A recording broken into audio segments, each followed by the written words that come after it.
I'm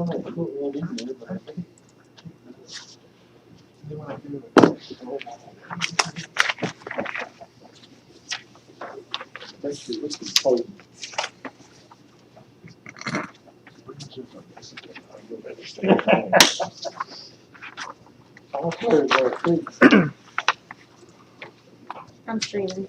Ready? I'm ready. Okay. I'll read Y'all it. ready? Everybody ready? You got it? I'll read it.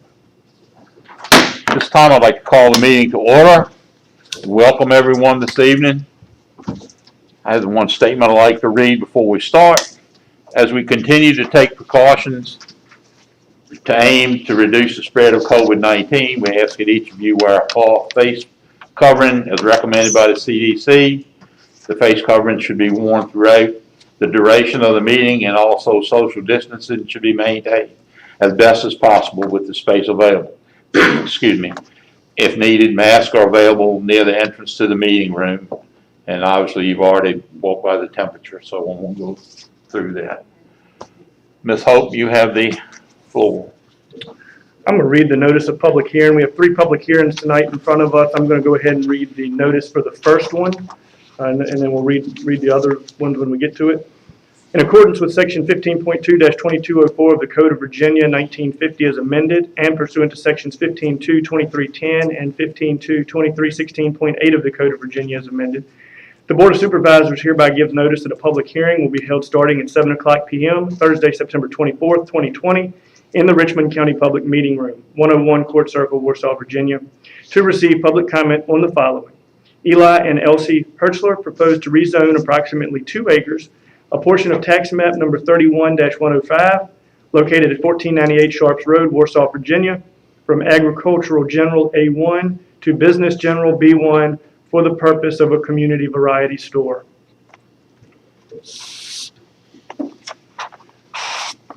Good evening, everyone. I'll go ahead and give their staff recommendation first, and then Mr. and Ms. Hertzler are Take here. that off so you're not so muffled. Yay. Okay, great. Mr. and Ms. Hertzler are here, and so if there's any questions, I'm sure they'd be happy to answer those for you. So to just give you some background, Mr. and Mrs. Eli Hertzler own a parcel of land located at 1498 Sharps Road, Warsaw, Virginia, containing approximately 105 acres. Mr. and Ms. Hertzler wish to construct a 40-by-60 building adjacent to the home to open a community variety store. Mr. Hertzler ran a dry goods variety store very similar to this style in Wisconsin prior to moving to Virginia. The entrance to the residence and store has been reviewed with VDOT as a low-volume commercial entrance. Mr. and Mrs. Hertzler intend to subdivide a portion of the property necessary to run such a business. An advanced print of the subdivision is shown tonight on the screens for you. They are just trying to do the 1 acre, which will take in the dwelling that's there now, the proposed addition, and the driveway in with some parking. The parcel of real estate is currently zoned as agricultural, therefore not allowing for a business of this nature. Mr. and Ms. Hertzler have applied for a rezoning to business general as B1, which would ultimately allow him to use the parcel for the community variety store. We have worked together on some conditions of the rezoning, and I'll share those with you. The first condition is to finalize and record a survey of the 1 acre parcel, more or less, portion that is to be rezoned. So that will sever that 1 acre portion from his larger parcel, leaving the larger parcel as agricultural land. Second condition is all proper permits, state and local, will be obtained for the construction and operation of a small community variety store. Third, the rezoning will be conditional for the operation of a community variety store only. Any additional operations at the location will need to come back before the Planning Commission and Board of Supervisors for approval. So in addition to these conditions that were also included in your packet, a suggestion was made for clearing an area of brush that was close to the roadway in this area, and I did verify today that that has been cleared. VDOT has taken care of that for us.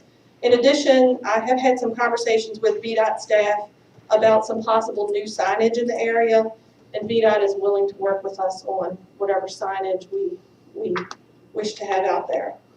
So staff recommends granting the rezoning based on the following. The rezoning will allow Mr. and Mrs. Hertzler to construct and operate a business that will benefit the community, all while not substantially changing the look of the agricultural area. All adjoining property owners have received notice of this rezoning, and responses received ahead of tonight's meeting were included in your packets. And at the August 10th meeting, the Planning Commission unanimously voted 9-0 for approval of the subject rezoning and recommended same to the board. I'm happy to answer any questions, or we can Any turn it over to Ms. questions for Hertzler. Ms. Molleshead? When you were talking to, VDOT, were they going to require any turn lane adjustments or anything like that? They will not require any turn lane adjustments since this is going to be considered low volume commercial. I did talk to Mr. Hertzler when we started this process, and he mentioned that he may want to increase the size of the drive, and so I did mention that to VDOT, but they did not say that it would be a requirement of theirs as long as it stayed low volume commercial. Thank you. My question is just clarification. On the low volume commercial, can you explain that to the general public as well as myself? So yes, I will. The low volume commercial, the big key for VDOT is 50 cars per day.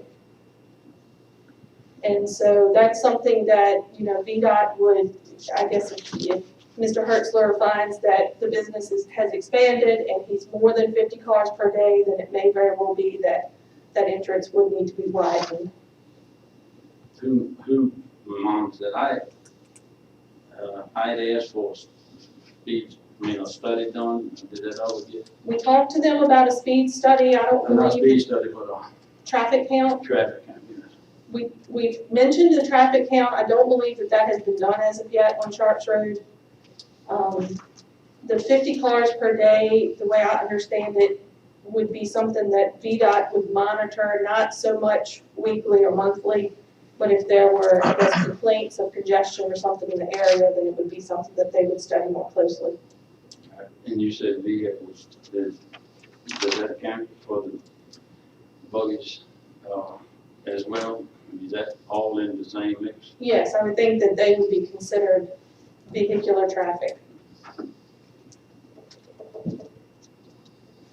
Hope, I've got a question. Okay. 1 acre seems really small. Why did they go from 2 to 1?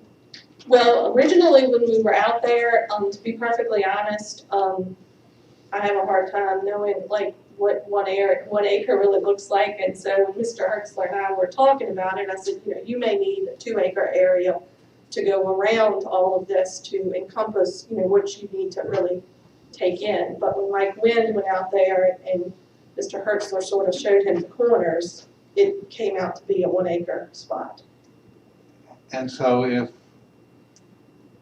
they find out that it's not enough room, will they have to come back and Yes. rezone again? Or? Yes, they would. If they found out that they needed to expand beyond that 1 acre with the store itself, then yes, they would have to come back for another rezoning Okay. process. And That would just be a boundary line adjustment. That's, Plus the rezoning. yes, that's the way they would show it on the plat, would just be a boundary line adjustment, but then it would be back before the planning commission and the board to take in that extra area. And during the public hearing at the planning commission, there was some discussion about waste on the road. Has that been discussed? Yeah. That has been discussed. I can't say that we have a resolution for that as of yet. Okay. Okay, thank you. The, was there a 50 by 60 building they want to put in? Is that locked into being an addition to the house, or can that fit anywhere on that 1 acre? Their intent is to make it an addition to the house and ultimately open the, like the front of the store up into the dwelling part, because down the road, they hope to be able to use all of the existing dwelling as store and then build another dwelling back behind this on the agricultural parcel of land. So it will be built on its own, but in a sense attached to the dwelling.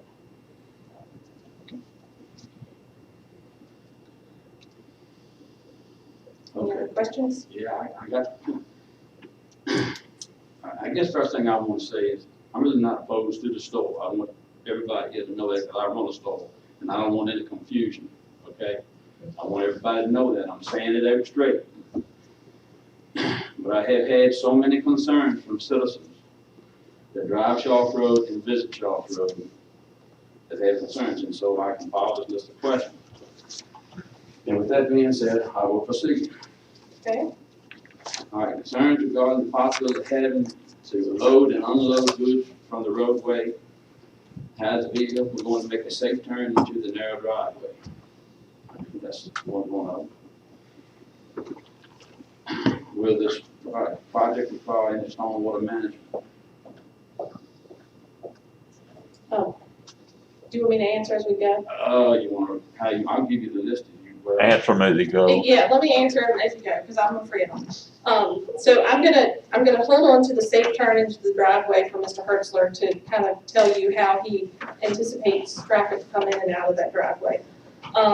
As far as the size of this building, it's a 40 by 60, and so it's not over a 2,500 square foot limit.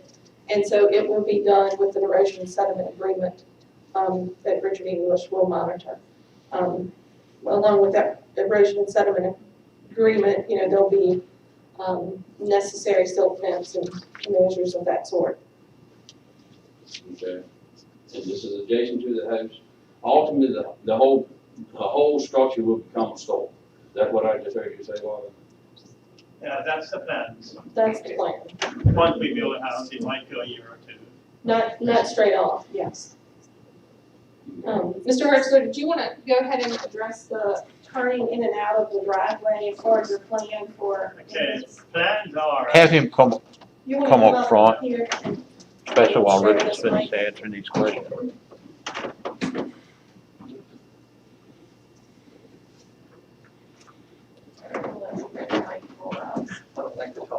I don't either. Plans are to make the driveway that everybody can drive in. That's the plans, to make it safe for everybody. In the yard there, we have plans to take the tree away so the trucks can pull up and back, then turn around. So they don't have to park on the issue. Okay. Do you want me to address questions directly to him then, No, Hope? it doesn't matter. If it's something I can answer, I'm Well, certainly I'm willing just going to ask him, y'all Sure, go ahead. can Yes, go ahead. I'm just a messenger here. And we talked with stormwater management.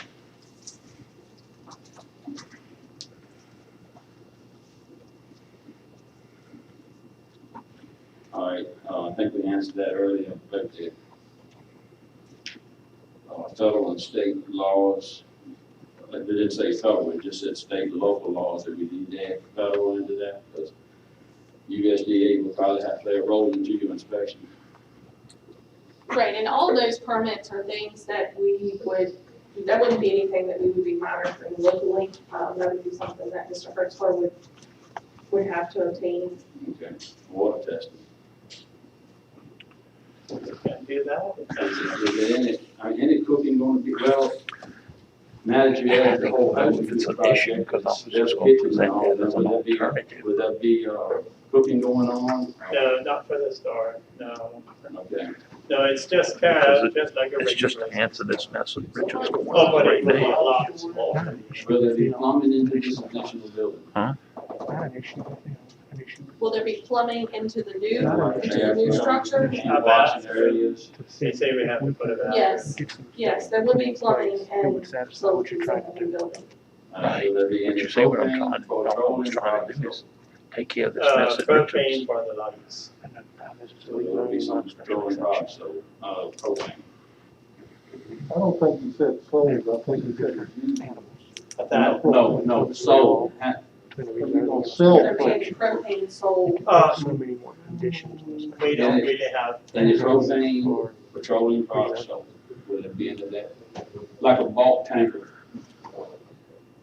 What else, gasoline, diesel fuel, what else would that be? Not diesel fuel and gas, no. Any type of petroleum. Like propane is what you, Well, propane is one of them, and if that's gonna be sold, or petroleum could be diesel fuel, gasoline, kerosene, motor oil in general. okay. Not as of that we know of, it's the groceries and variety store that we're planning on having, and maybe some hardware has to be built on. Hours of operation. So if we don't. What, put this in hours? now, Hours of operation. if we Probably don't put 8 to something 4. like this in there, we don't have anyway. All right. Monday through Friday. And Yeah, going back and say, hey, you gotta do Saturdays we something would else, it probably costs a terrible, wouldn't it? at least tell you guys. And I don't know if this is really anything that needs to be, I'm gonna say it, and if it can be answered, it's not going over the line, that's fine. Will there be any dogs or animals, pets that will require rabies shots and tags through the county running loose on the property? You mean our dogs? Dog, yes, yeah, they'll be home pets. We're gonna have the dogs around there, but during the day, they're probably gonna be fed up. Will they have parent rabies and vaccinations this week? Okay, you're thinking we should do that. Well, if you got the general public coming on board, and it's always Okay, a protection for yourself. well, it's not a problem at all, you know, if that's what's required.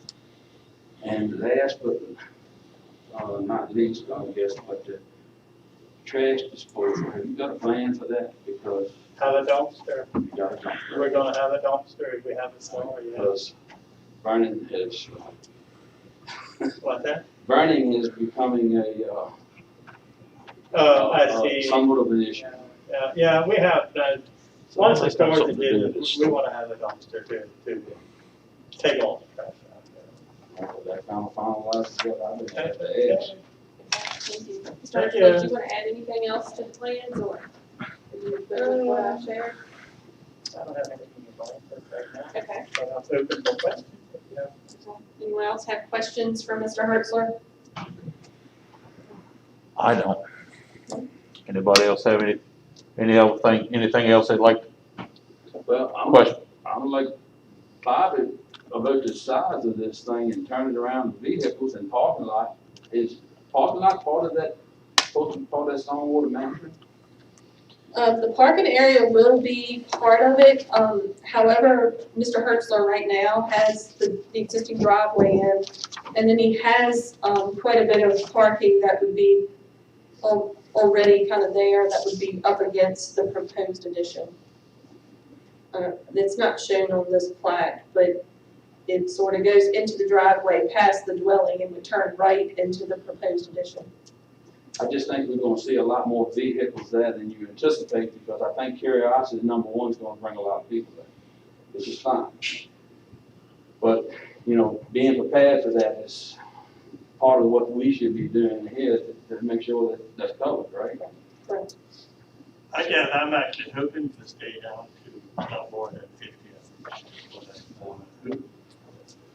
No, the thing about the entrance thing gets back to who monitors it and what goes. And that's why I kind of wanted to see a baseline done on traffic count before this started, so we would have a baseline to go with so you would have something to go with, you know. Is it okay for us to It's not there. change that driveway? The turn is right for the You trailer. can't. We talked about that today. He's getting Yeah, well, what's this red line? way off. That was something to draw. I mean, it's for the potential DDOT, it says potential DDOT, it's a 10-foot red line at the bottom next to the road. You're talking about this right here? This is power. Oh, that ain't what it says. That's not what it says in there. I can't read it because it's so small print. It says power. It's power. It says power there. It says power. Yeah. Okay, It says power. all right. But is it okay for us to get somebody to take the topsoil off and put fittings at the end to change that more for the trimmers? Anything that you do that matches up to the VDOT right away, you would just wanna work with VDOT on. They would permit any of that. Okay, We can help you with that. okay. And just for what it's, wherever you are, when I go by, I see you planting bushes there. There has been several instances where there's not been enough clear when you're coming out with a vehicle I see that. and those bushes grow. They're all right right now because they're this tall, but when they get bigger, could potentially present a big problem. Okay, well, we can work with that, you know, we did actually wish we would have put them in a little farther, but There's been 2 fatalities within sight of that site where you're at in over the years, 2 fatalities. And single car accidents that I remember. And we just don't want any more of that. yeah, And another thing is that concerns me, and this is really not, maybe not the time or the place, but I just want to say it. When you, if something should happen, occur, an accident where somebody is mangled or hurt or dies, not only does the family that lost that number deal with a substantial loss, but the person that was involved has to go live with it for the rest of their life. And we need to make sure we do the safe things yeah. for those people, as well as, you know, your families or whoever families may be coming and going. And so, with that being said, We had talked about, you know, letting triggers back in or truck, but no, I don't want that. I think we're gonna make that they can drive in and turn around in there. It's a lot safer. well, there's been concern about anything loading and unloading in the roadway on that turn. That was one of my questions.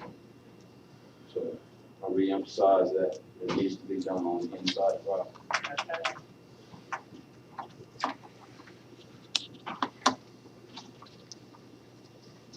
Anything else? I don't have anything else to share. Okay. Mr. Hertzler, you don't have anything else right this minute? Okay, thank you. I'm open for questions. Okay, thank you. Can you get the public hearing sheet? All right, at this time, we're going to open the public hearing. Prior to beginning our public hearings, I'd like to go over a few items. It is the intention of the Board of Supervisors to hear comments from anyone that wishes to speak tonight. There are 3 sign-up sheets for our 3 public hearings. If you wish to speak, please sign up on the sheet that you'd like to speak on. Per the bylaws of our public comment policy adopted by the Board of Supervisors, public comment is limited to 3 minutes per person.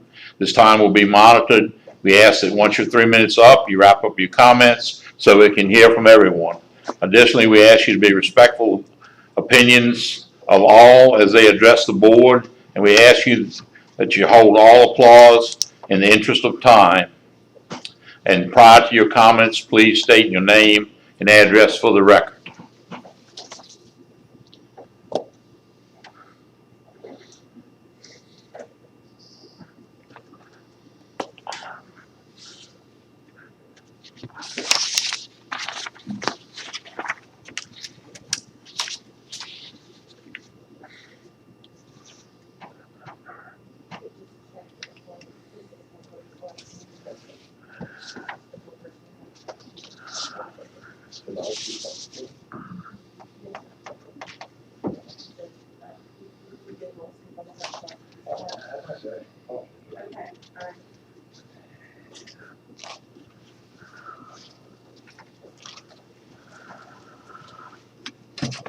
Carrie, longest. Very longest. Hmm. Very longest. The only one you got, Longest, please. Mr. Long?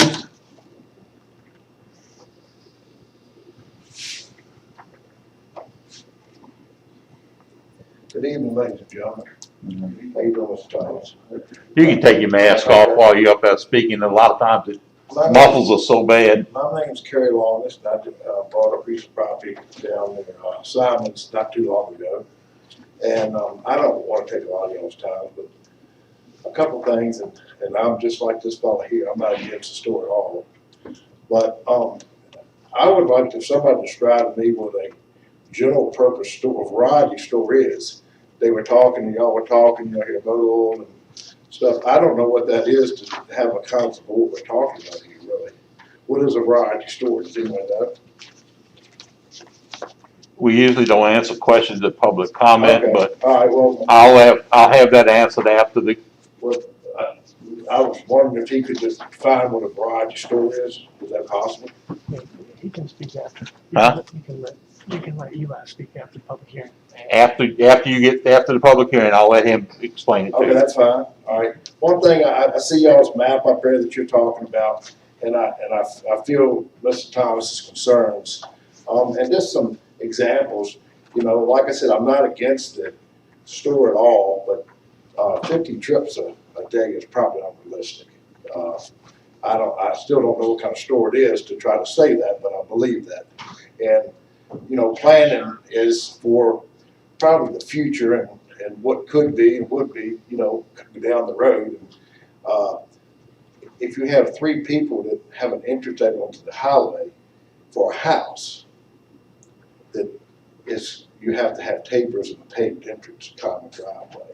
So to turn loose a variety store for whatever that may be, with a gravel driveway entrance and what have you, or no modifications for traffic and safety and all, just, it doesn't seem logical to me in my mind. As far as the, and like I said, I'm not here to really speak about it because I don't even know what it is. So it might be something that nobody comes in with one person a day. But anyway, as far as the Brooker's Mill, when I checked that thing, I really didn't want to speak on it. I was here more to listen than I was to speak. Okay, we can take your name off of that one. But anyway, and I'll just, I am a little bit concerned for safety and on the things of that nature. And, Okay. that's all I'm going to say with that. All right, thank you. That's your only one.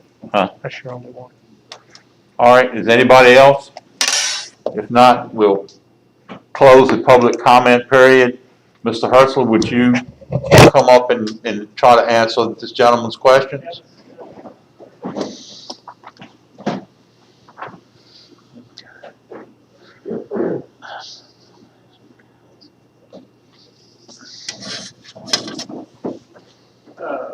We had a paper that we listed what we want to have. It's gonna be a variety of bulk food groceries and a variety of fabrics, shoes, hats, and for anybody that might. But not motor oils and so it's gonna be a small grocery store. Like they said, we had a variety store in Wisconsin. We had fabrics. These people get their fabrics there and they make their own clothes. And the hats, the straw hats, the wool hats, the shoes, and boots and whatever. So no daily goods such as, daily things that you use on a daily basis. Yeah. Is that, yes, you would be selling that, or would you not? Selling what I mentioned just now. Fabric stuff to make clothes. Oh, yeah. We get those in big rolls like this, like 20 yards on them. Okay, the families come in, they buy dry goods to make their dresses, to make their clothes, anything we wear, those. So, that's something that I do.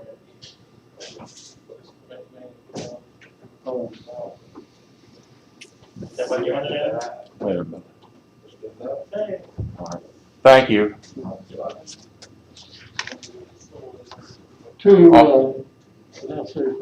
I'm just gonna open it up to the board now, if there's any more questions or comments from the board.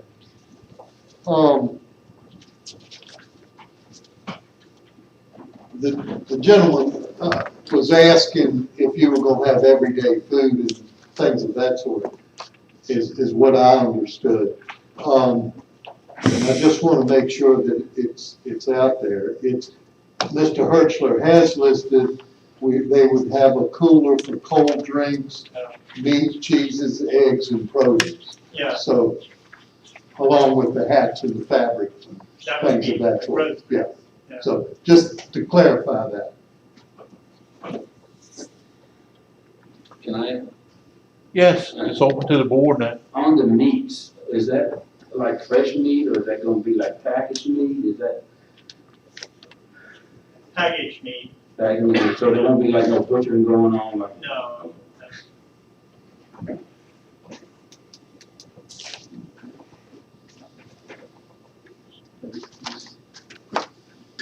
One last question.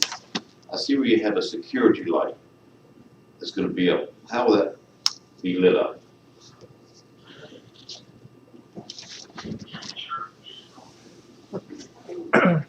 Where? I just see on the plan, they're showing a security light. Would that be by propane or by electric or? Well, we're gonna have propane lights in the store Okay, to light up for night in the store. And then we're gonna have the day stars to let light in the store. uh-huh. Uh, Okay, I just showed, it was showing an outdoor security light. I was just being curious how it's powered. Mr. Parr, that flat is as an as-is. That's Okay. why it shows a power line. That's Okay. that's a as-is from the surveyor Okay. of the conditions of the site currently. Okay.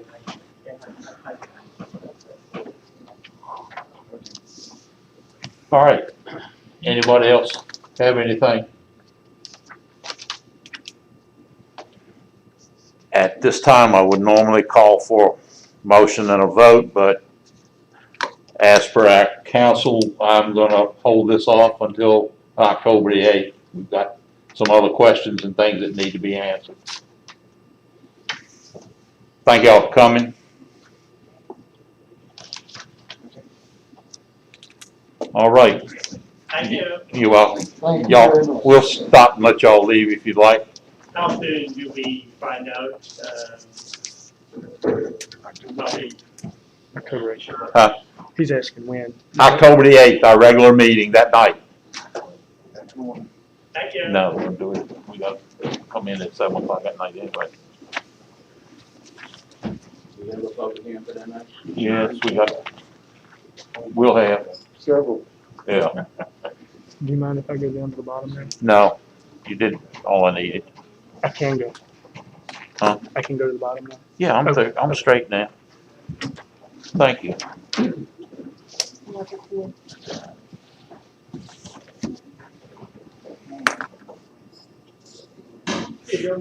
Y'all were up first. Steve's up first.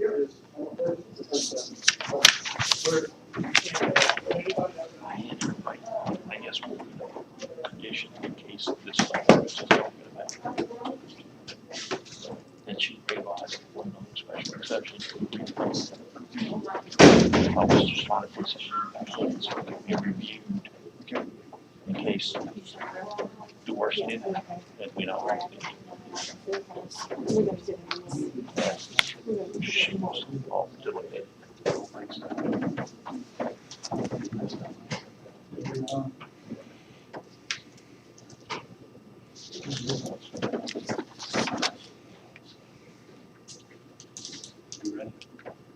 Where'd he go?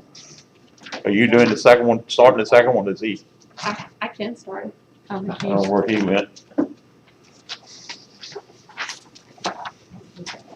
What you gonna read the announcement, we'll get that, oh, that's all right, he's back. Here it is. He went to tech, you can't expect it.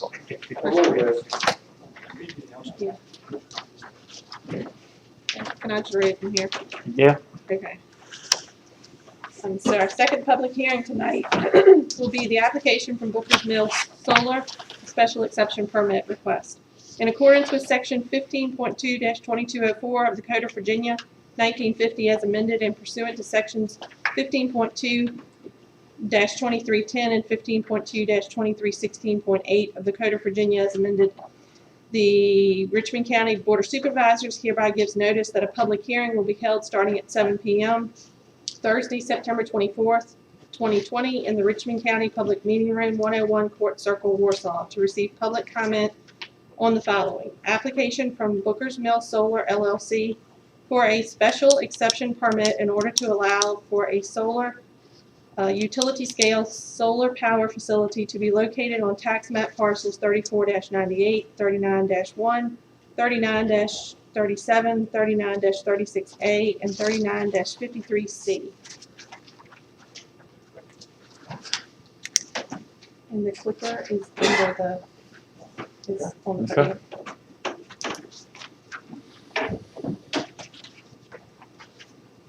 Thank you. You can take Evening, that Chairman. off. You can take that off while you're standing there. Beautiful, thank you. Help me breathe a little bit. Good evening, Chairman and members of the board. For the record, my name's Steve Romine. I'm an attorney representing Strata Solar this evening. I have with me Mr. Stewart as well, and he's going to be handling the second public hearing that we have and be available for questions. We also have on the Zoom, I believe, Louis Ione with Strata, if we have any particular questions that I can't answer. Want to thank Morgan and Vivian for working with us on this application. And I'm just going to do a brief PowerPoint overview. I think some of this you've seen already, but I'll come through it pretty quickly and be able to stand by for questions. So just to refresh your memory, this is a 127 megawatt utility scale project that we're requesting approval on tonight. It comprises about 1,600 acres overall, but the majority of that acreage is in buffering and setbacks. A little less than 700 acres are really going to be under panels. It's going to generate about $225,000 of additional annual tax revenue when we reassess the property, with a package of about $9 million of benefits based on what we're offering together on the project.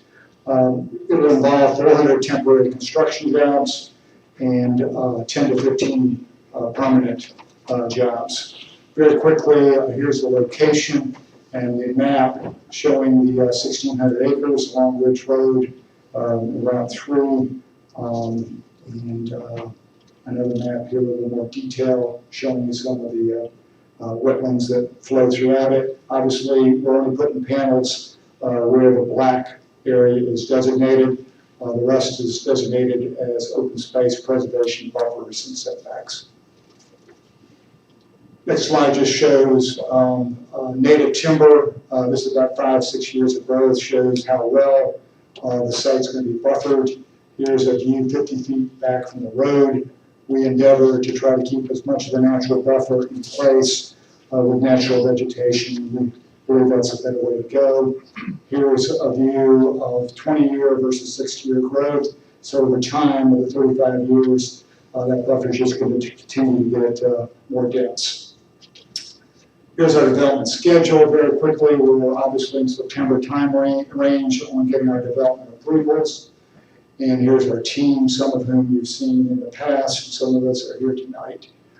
So I want to talk a little bit about who Strata Solar is. They are one of the largest solar developers in the United States. They operate over 2,000 megawatts of production projects, which is about equivalent of 2 nuclear power plants. They have 400 professional staff and a bunch of construction staff. Here again is a map. No other company has developed or constructed more utility scale solar than Strata Solar. I think it's always important when you're looking at a project who your owner operator is, and can they pull it off, can they manage it well, do they have experience? And this certainly shows that across the country. Here are some other projects that they have developed, like the one at Disney World, which is a 5.3 megawatt project. Looks like Mickey's ears on the left there. And then one in Butler, Georgia. Another one down there in the right-hand lower corner in Monroe, North Carolina, 75 megawatt project. So this is an example of some of the other projects that have installed and developed. So when we filed the application, there was a checklist of things we had to go through, and I'm just going to hit the highlights on this tonight. Obviously, we're here tonight to talk about the special exception.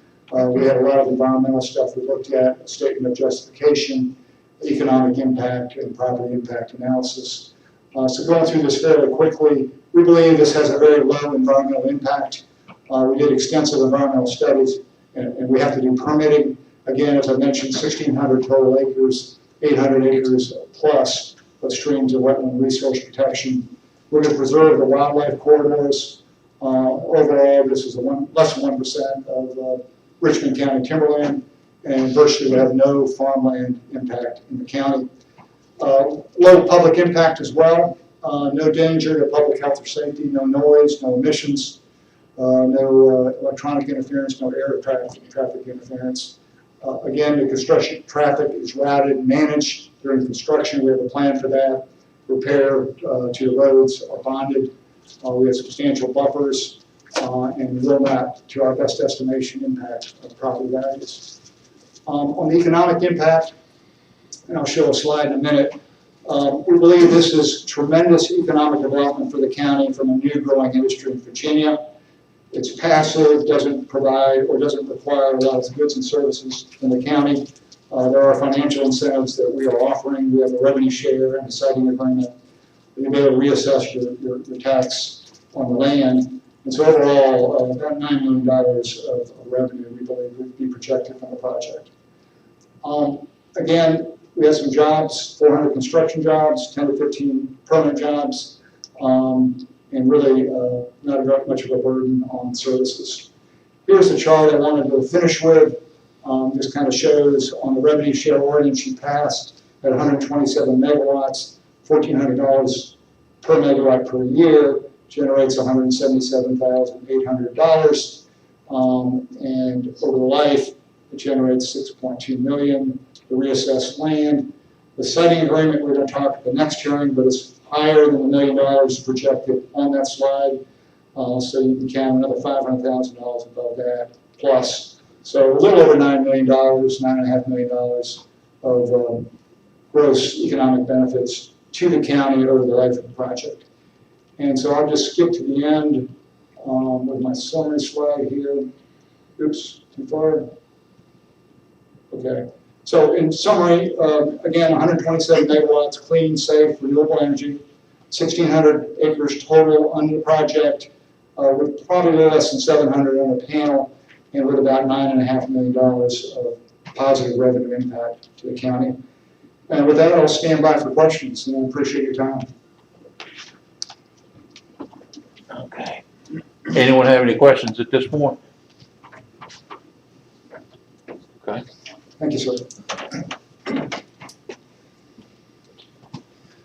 What's your last, Steve? Next. I wanted to quickly, as quickly as possible, go over a couple of these items, and a lot of these items Steve mentioned, but I wanted to expand on them a little bit more, just for the benefit of the board and for the benefit of the public as the board is considering this proposal. The first area that I wanted to review, I wanted to give a pretty high-level overview of the conditions. You've seen these conditions for the past couple of months. The Planning Commission worked on these conditions for 5 or 6 months with input from our attorney, from their attorneys. It's been a very collaborative effort in getting to this point. And so I wanted to go over these conditions a little bit just to highlight some of the top ones that I think are the most important. Obviously, under the general provisions, I'm not going to go over these word for word, but this talks about the federal, state laws that shall be required, the requirement of a site plan. So one thing that I don't know that has really been touched on is if and once Strata Solar gets through the Board of Supervisors with an approval to move forward, there's still time and months of energy that's going to be dealt at the regulatory side of things with stormwater, erosion and sediment control, those types of things. Very detailed site plans that will come into the county that we'll work with our third-party engineers on a review of. And so there will be lots and lots of that regulatory to continue to go through. The decommissioning plan is a part of the siting agreement, which we will talk about a little bit later in the evening. Emergency response plans, construction, traffic, erosion and sediment control, stormwater management, and a phased construction plan. One of the biggest issues, I think, as we've been going through this with the Planning Commission and the board is kind of our buffers and setbacks.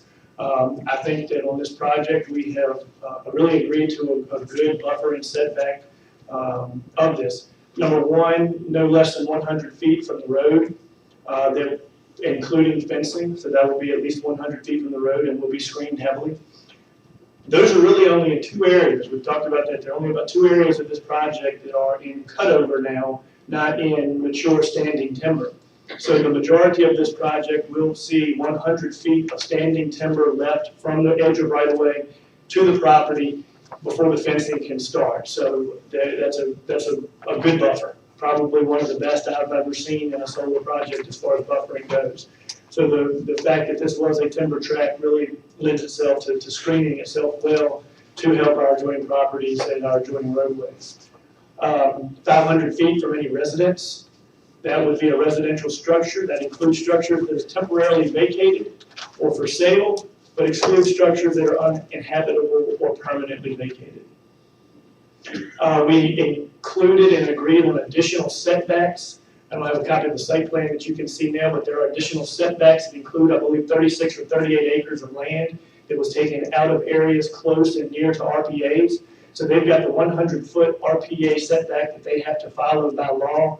And they were able to identify about 38 additional acres on terrains that were steep enough that we thought we could pull panels out of those areas just to buffer those RPA areas and those streams and wetlands a little bit better to help as best as possible the health of the surface water. Buffer areas shall be preserved. They may be managed. So if someone were to see someone in the block of timber, the 100 feet off the road, a crew in there managing that timber, that would be something that's able to be done through this to keep the trees healthy and to overall increase the buffer and make sure that the buffer is in there in perpetuity. Maximum height of ground mounted systems, 18 feet. Construction, traffic, and road repairs. These are conditions primarily explaining the routes that the traffic may take in and out of the facility along Mayheim, Ridge Road, Quinton Oak, and Cedar Grove, where they can and cannot go. This talks about pre-construction monitoring of the roads to figure out what roads have deficiencies beforehand so that the company can look, see what's already there, so if they do mess up roads in the future, they will have to fix them. These will be bonded. These will be bonded with the county. The 100% estimate of what their road repairs may be. That will be worked on through the county, through VDOT, and through a third-party engineer to make sure that the roads in this area are properly maintained during construction and post-construction should the project move forward. Again, at the top, this is just kind of the management plan of the construction and where it may or may not go. Everything will be forced in off of Route 3 down Mayheim Road. So it will alleviate large construction traffic coming down Ridge Road, coming down Cedar Grove Road, coming down Quinton Oak. Now, the construction traffic obviously will be able to move along those roads during the process, but as far as bringing things into the site, they will come off of Route 3 onto Mayheim Road. Solar panels, on the second bullet point, this is where we're regulating the types of materials that may be used in the panels. This is following the National Electric Code, International Fire Code, the International Code Council, and the National Fire Protection Association. Additionally, we have prohibited the use of cadmium telluride, that might be on there twice, Gen X and other materials prohibited by state and federal law. So they will have to follow the best practice standards set out by the industry with those not allowed to be used. And then obviously at the bottom is the post-construction and then some more bonding information. This project is well bonded, would be well bonded from the phases of construction with erosion and sediment, stormwater, roads, and decommissioning. So 3 bonds that the county will hold at certain periods on this project. Talking a little bit about the stormwater management plan, erosion and sediment control plan. These are part of the site plan. These will be heavily monitored by the county, by DEQ, by our third-party engineers, by Strata engineers, by Strata third-party engineers. I think I said one time there could potentially be 6 or 7 eyes on the site plan review process with engineers, the construction process with engineers, and the post-construction process. So there will be plenty of engineers throughout this process going through the different phases of development should it move forward. The applicant shall drill test wells on the site at locations set forth on the approved site plan, and this will monitor drinking water. They are able to work with adjoining property owners that are willing to work with them to test to get a baseline of water quality prior to the construction. So should there be an issue with groundwater, which is not foreseen, the planning commission spent a lot of time talking about groundwater. But should there be an issue, there would be a baseline recognized as to where it was prior to that construction. A condition that was added pretty late on in the process was soil testing.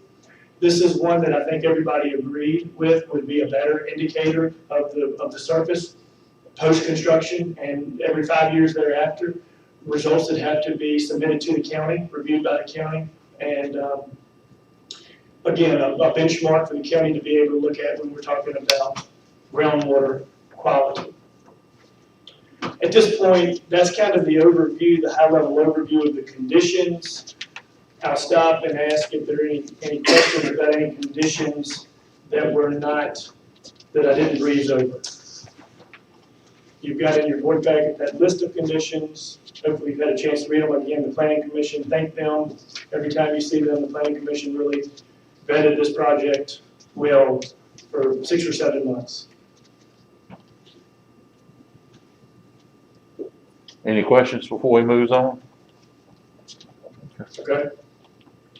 Financial benefits to Richmond County, and I'm glad Steve brought this up a little bit. This is really the first time that this has been a public conversation, as this has been a lot of business-like decisions that we have been working with them on. But this is kind of the first time we have looked at this publicly. So he mentioned about a $9.8 million overall financial impact to Richmond County over 35 years. That comes really from 3 sources. That comes from the revenue share ordinance that the county adopted about 2 months ago. $1,400 per megawatt hour per year equals about $177,800 annually on this project. The increase in real value of property.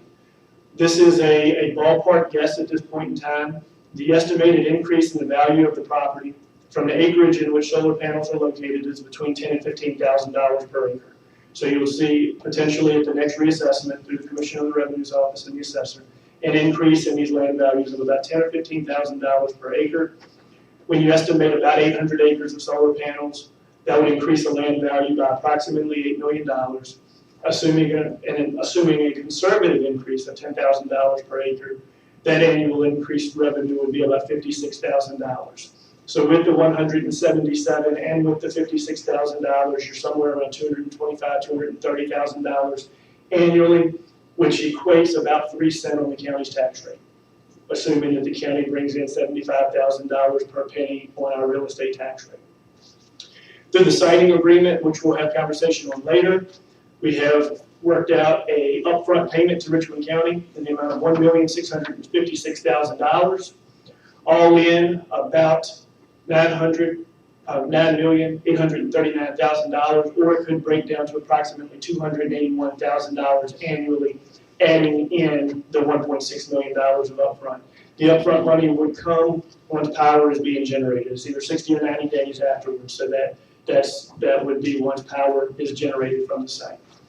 Just to put this into a little bit of perspective, Richmond County would need to see 160 homes built at an average of $250,000 in one single year to see an increase of $280,000.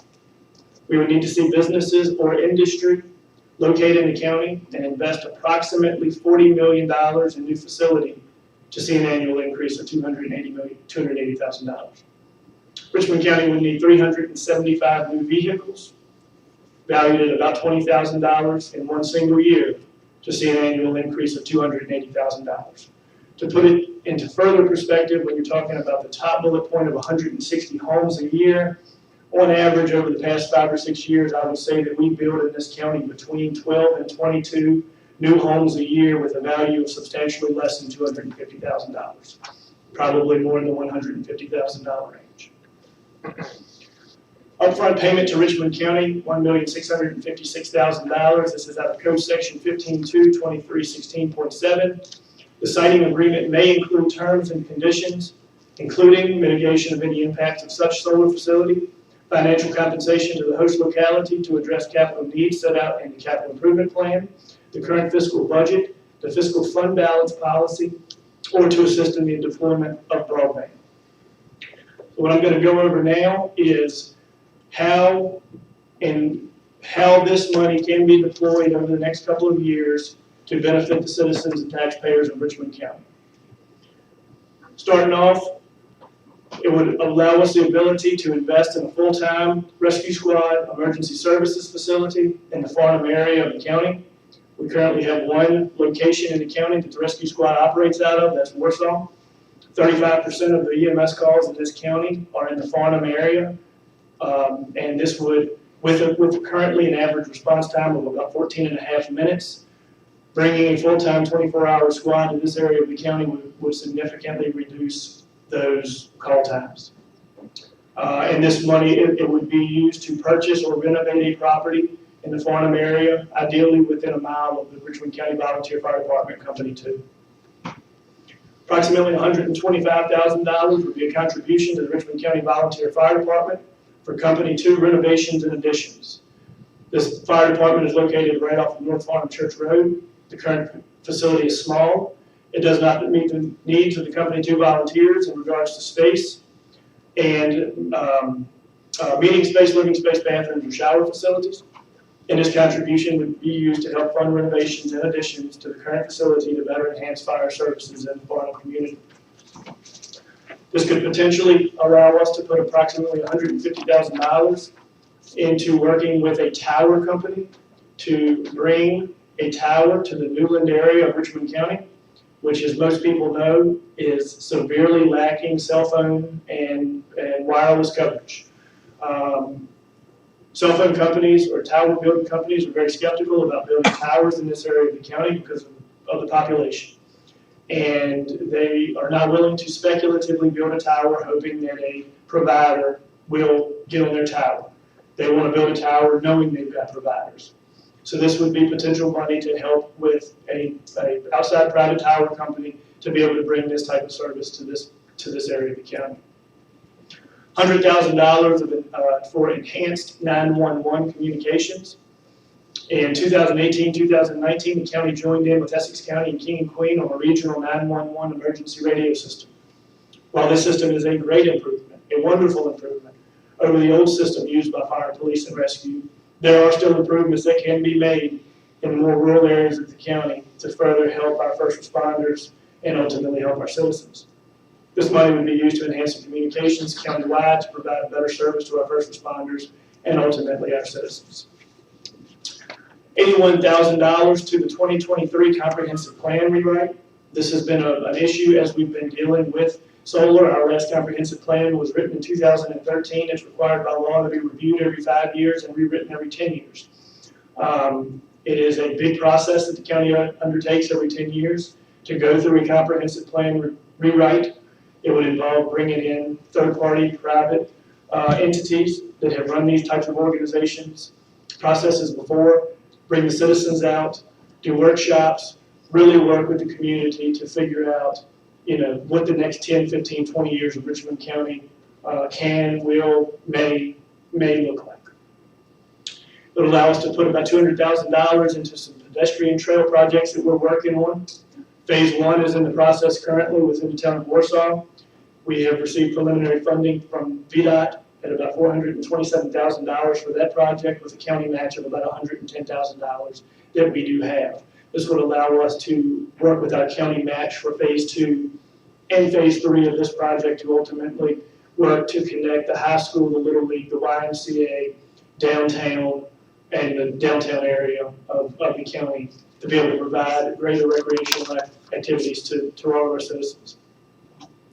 This would allow us to focus about $200,000 to economic development, something that's sorely needed in our area to continue to keep our tax rate low, work to bring businesses and jobs into the area, either through enhanced development of our economic properties, or even through the potential hiring of a director of economic development that can spend their time each day on the road, selling our area, selling our county, convincing people your business should locate here.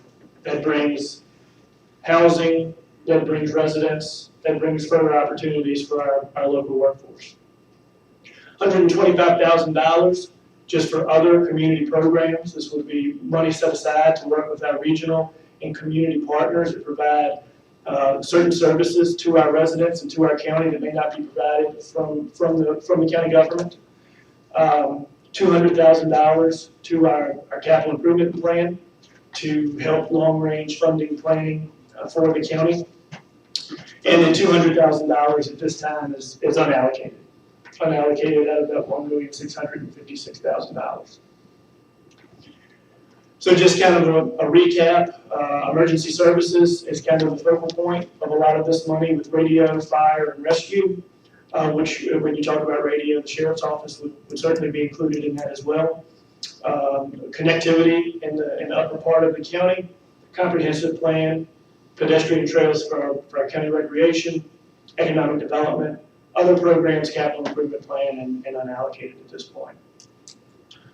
To talk about our reoccurring annual revenue that we had talked about earlier, this is about $233,000. This is between the revenue share and between our general property taxes. $200,000 thereabout could be used annually to help with the operations of the new 24-hour emergency services facility that we would like to be able to operate out of the farm region to help that portion of the community. And at this point in time, about $33,000 of that would be unallocated for future use.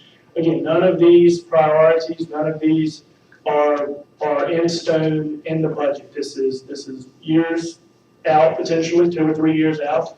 But I thought that after talking with the board, I thought that it was a good idea that the citizens do understand the abilities that the county will have financially to take on some projects that are needed, and it couldn't be done without large-scale tax increases. Large-scale tax increases, 10, 12, 15 cents on the real estate rate. Things that we don't want to see. We've been very consistent in our real estate taxes over the past 8 years. We raised taxes one time, that was in 2017. The rest of the region is catching up to us real estate-wise. We're in a good spot. We want to be able to do things, and without affecting the tax base, this is a way that we can take on some much-needed projects in Richmond County. I'll be happy to answer any questions you have at this point about the financials. Any questions, Mr. Quick? The only thing I would like to add, when you're talking about the 260 homes to equate to the same figures, Yes, sir. but we're not taking into consideration the needs for those homes, the schools, all of that. That figure is lacking the cost that goes with the process. And you're exactly right. I mean, and I'm going to put out in my next little spiel here that's going to kind of be touched on, but you're exactly right. No, it's a good point. You're right. The services that come with homes, the services that come with residential, you're talking schools, which is the biggest expenditure that this county has. 62% of your budget is schools. Social services, law enforcement, public safety, those 4 things right there probably encompass 92% of the county budget. Trash, solid waste. Again, things that, you're right, they do create that additional revenue, but there's an expenditure on the other side of it that nets it out to a number less than that. Yes. So if you were to dive a little deeper into those numbers, that 160 homes might would have to be 250 homes at that value.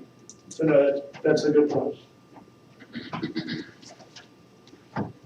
Any other questions at this time?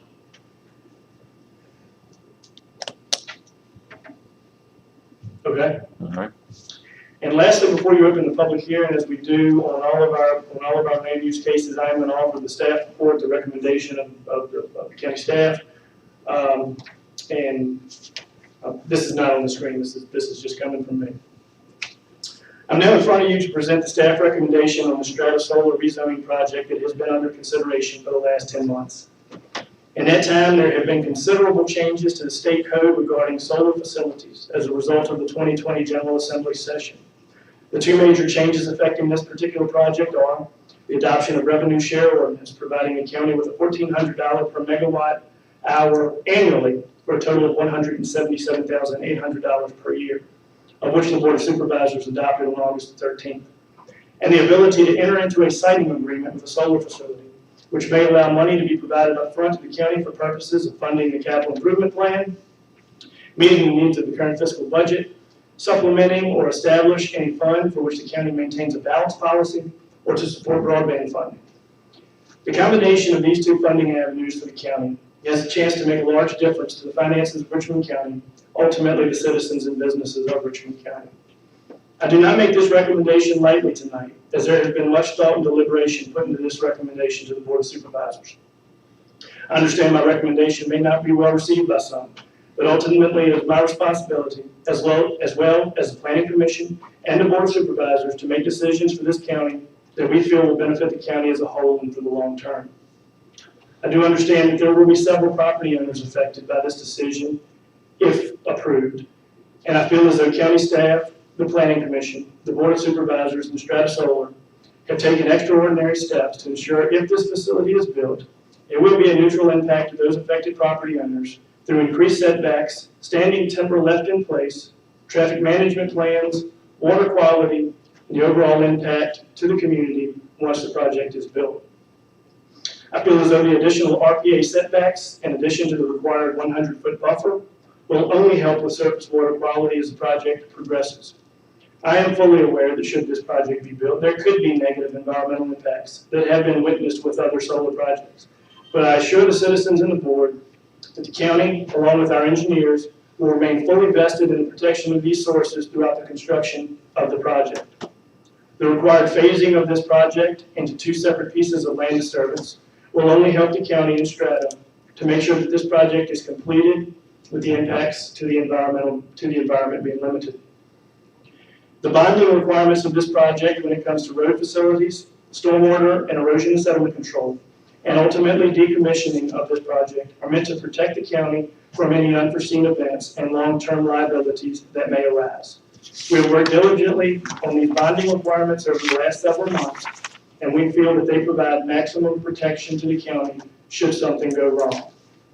Additional conditions include restrictions on construction hours, required security fencing, test wells for groundwater quality, soil testing, increased buffer requirements from roads and residences, reimbursement of county costs on all third-party services, including engineering and legal, limits on solar panels and equipment based off of national solar standards, and stringent decommissioning terms, conditions, and bonding requirements.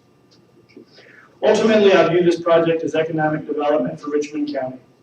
Although that may be difficult for some to fully understand, I believe that the financial resources that will come to the county from this project will better the county as a whole. With the help of the recent legislation that was adopted this winter, much supported by the solar industry, the options for rural Virginia counties for solar development have only gotten better. Through the adoption of the revenue share ordinance, localities are now able to adopt. Richmond County can collect the $1,400 per megawatt hour annually. And through the siting, the financial impact to Richmond County over the next 35 years will be, like I said, over 35 years, just south of $10 million. Again, what does this mean for the county and the citizens? It will mean full-time emergency services located in the Farnham area of Richmond County on 24-hour shifts. Currently, the county only operates one rescue squad, which is located here in town. And through this agreement, it will allow the county to operate another full-time station in Farnham, with that location still under consideration. This will allow our medical providers to cut response times in half to many of the southern areas of Richmond County. What was once a 15 to 25-minute response time will now be a 5 to 10-minute response time, which can and will save lives. This means money committed to the Richmond County Volunteer Fire Department for the expansion and renovation of their current facility on North Farnham Church Road to better service the community for fire services protection, and means for future improvements to be made to the county's 911 communications that will continue to benefit all of our first responders and ultimately citizens they serve. This hopefully means the location of a cell phone tower in the Newland region of Richmond County, an area that has struggled with this coverage for many years. And this could mean the hiring of an economic development director for the county, or future work into our Commerce Park and economic development properties to make them more attractive to our potential buyers, to bring jobs and investment into this county, and to continue alleviating the strain of taxes on our residential property owners. Again, I fully understand there may be short-term impacts to the Robley area of the county. I anticipate the majority of these impacts to be during the brief construction phase of approximately 12 to 24 months. I understand there will be citizens that may not agree with this decision, should the Board of Supervisors ultimately approve it. But I do know that the financial benefits this project can provide to a rural county like Richmond County do not come around often, if ever. It's basically unheard of that such a project has such little need for county services and is actually a business that is helping the environment, which rural Virginia cherishes. We have a real chance to be able to change the lives of many of our citizens of Richmond County through enhanced 911 capabilities, cell phone services, and others, while continuing to work to keep the property tax burden down, which to me is benefit enough to recommend this project for approval to the Board of Supervisors. Making recommendations like this, faced with adversity, is tough. We are hired, appointed, and elected to make decisions with the whole county in mind, and that's where my recommendation tonight is rooted. I thank you for the time you have spent on this project over the last several months. You've done a great job for the citizens of the county, performing the required due diligence needed. And again, a great deal of thanks to the members of the Richmond County Planning Commission. They spent countless hours on this project. They researched solar to the 10th degree. They traveled to build facilities, and they asked well thought out questions for the benefit of our citizens. I'll be happy to answer questions you have. Anyone have any questions?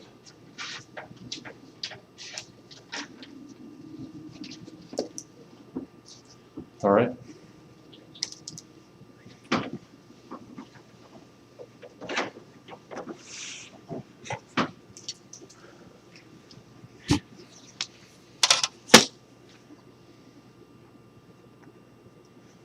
At this time, we'll open the public comment period. Ms. Holbrook.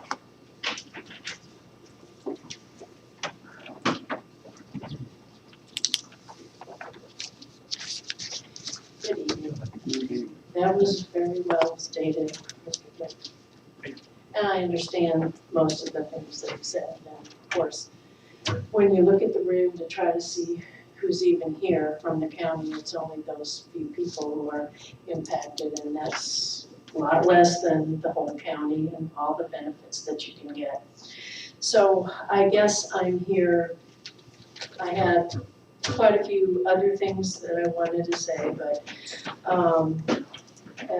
one that I'll just put out front, and just most of mine are just going to be questions to you.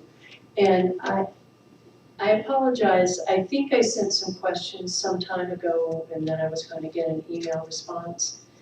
My daughter-in-law got a response to her questions right away, so probably something happened to mine. But I will try to put these in an email format. But I am going to state them tonight just because. In the knowing of the person who is providing you the solar farm, which you had indicated is kind of important to know, you're right, I would like you to present to the public and the board, I guess, something on the several places that you have going right now that have ongoing fines. Just give us, you don't need to tell us what the fines are, we all probably know that, but the fines, how you've addressed them. What have you done today? Ms. Holbrook, address your comments to the I'm board, sorry. not to them. Okay, well, that was just the one part of it that I was That's hoping fine, you could but- get from them. Okay. Point taken. Okay, the others are questions that if I could maybe have a copy of the revised map, and really some of those questions may not have answers until you approve it and they can come up with the final. But in the process of developing the final map, if you could tell us exactly where the entrance is. I know you said most of the traffic would be on Mayon, which is, I know. I know. So I need to know where the different entrances, one was supposed to be right across from ours, and we were told that it would be moved in. I think it has been, but I'd like to see where the entrances are, where they're gonna be bringing stuff. In a time where the only thing that I know that far right, far left have agreed upon in the seeking of a zero footprint, if you will, is planting 1 million trees or 1 billion trees, I don't know what the number was. So the one question that was asked several times in the planning committee, and at one time I feel that the planning board person was pretty much dissed when he tried to get an answer to, have you ever been able to tell a person how much carbon monoxide is removed? And I know you can't do it by a tree, but a forest of trees and replaced by 700 acres of panels. When you consider the imprint of producing it, manufacturing them, moving them, transporting panels, building it, and also the footprint of shutting and starting and stopping an electric plant, how much more that causes in carbon monoxide, because you're just being a supplement now to the solar, which is hopefully gonna provide all of it someday. Ms. Holbrook, you need to wrap it up. All right, well, Have you got your questions written down? I have 3 minutes from Stephanie that she's. We do not do that. Okay, all right, I'll You try have to 3 wrap it up. minutes and I that's, definitely need you said the measurement was gonna be 100 feet from, 100 feet from the boundary. I've never been able to get that quite clear. Is it 100 feet of trees left from the middle of the road, from the edge of the road, from the start of the trees, or 100 feet from the fence of trees? I really would like that nailed down, because it's important to us. Okay, define and there's a clause in there that says that we will be reasonable on those border lines. I'd like to know what that is, why they would be able to make it less. I want, and I guess I'll try to summarize it then, and the last thing that I'll put on here is that I feel it is very important that you not only know that it will not have Telluride and some of the things that you I appreciate that you're trying to have removed, but I don't trust, nor do I think you should trust China to give us what to meet that requirement. We reject things too often. I think pretty soon we're gonna not be able to get things from them. Why would we accept products from China or any of their industries to give us things that they can, that the converters, inverters, I know I'm using the wrong word, but the thing that changes that electricity, if they make it, they can also have things in it, and I don't trust them that they will keep these products safe. You shouldn't either. Children's toys are recalled all the time, the medicines. I just think that that would be a huge mistake, and you should put it in your contract. You have total control over that. All you have to do is say it will not be signed unless you guarantee these products will not come from China. Thank you.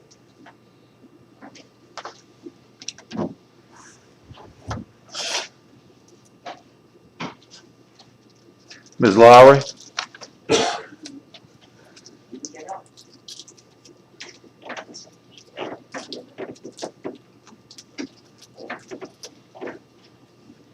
Right off, I want to say I oppose this. Me and a few others are good. I'm sorry. I'm sorry. User error. It's okay. Technical difficulty. Go ahead. You're all right. I've heard all of the money-making things that this thing is gonna make. But we're human beings down there. And we might just be a few of us, but we're the ones that are gonna be impacted by this. For 24 months? Would y'all like to live where I live for 24 months? And I'm really angry over this. And it's been other solar, Greenville County, Virginia, they turned down a solar facility because you know what? Because of the zinc pipes, the concentration of zinc pipes in the ground, ruining the water and ruining the land and ruining the wetlands. We've looked all of this stuff online about solar. And Harry Smith up here, I have to go congratulate Harry Smith. He said this project should be knocked down here in this area if they're gonna put 200 water basins to protect the streams. And another thing, cutting down all those trees, they're not doing good. They're doing more harm than good. And then California, I know y'all heard about California. They didn't have enough electricity this summer. The people in California, a lot of them had to pull out their gas gullies, what you call them, generators to have electricity. They could not buy electricity because from another state, it was so hot there. They didn't have enough, but they got oodles of solar panels down there in California, but they didn't have enough electricity. And then on August the 4th, we got an alert on our phone about a tornado in our area. We are prone here for bad weather and hurricanes, tropical storms, tropical depressions. And I can see the solar panels right up in my backyard now. And I can see the runoff. This is an idiotic thing. Y'all won't agree with me, but I've done a lot of studying. My daughter's done a lot of studying, and this is politically driven. And I hope when it's politically driven in the ground. And I'm sorry, but I'm going to be impacted. I've been there for 57 years, and I don't think that somebody at my age should have to put up with something like this. And if I had known this a few years back, I would have kept my mother's home place and never lived in Richmond County. And I'll tell you one more thing. It takes oodles and oodles of coal, hot coal, to make these solar panels. We'll never get rid of coal. Then when they're transported across the ocean in all of those diesel fuel steamships, not steamships, but ships. Then they get here, then they're transported by diesel trucks. Then when they get down on the property to build this solar property, guess what they're going to have to use? Diesel equipment, bulldozers and whatever, putting all of it in there. But they've got the solar panels to save the earth. It's not going to save the earth, it's just to demolish the earth. Thank you, ma'am. I'm sorry, but I had to say my piece tonight. That's fine. Jake, is it Root, huh? That's close.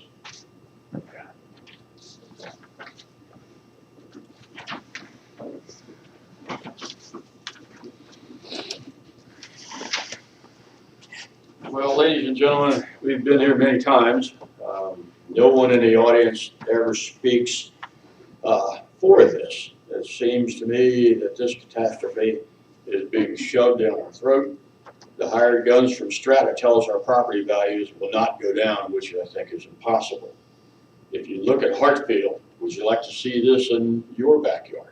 No one wants this. Your constituents are all against it. I know Mr. Quick has put an enormous amount of time into this, and he wants this desperately. But I think what we should do is shelve this. Why not shelve this for 3 years? And then go back and ask Essex, Lancaster, and Whitestone how pleased they are with theirs. And maybe then consider building this. But my Lord, can you stop and think about the scope of this? And every day I have to look out and see this. Carol and Debbie, they're going to have this on all 4 sides of their house. Can you imagine whenever it's time to sell their house? Who's going to want to buy their house? I don't think very many people would be interested in living there. Thank you. Thank you. Mr. Longus, you don't want to speak? No, I'm okay. Okay. Anyone else?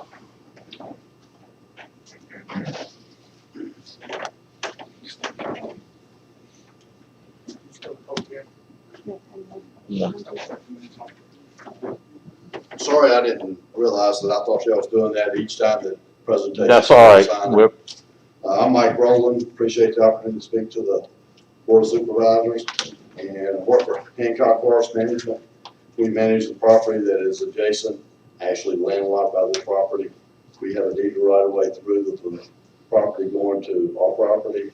And the question I have for the board of supervisors and also Strata is how are you going to fence in a piece of property and have us continue to have access to manage the property like we are currently doing, including hunt clubs? That's the only question and concern that I have. Okay. Thank you.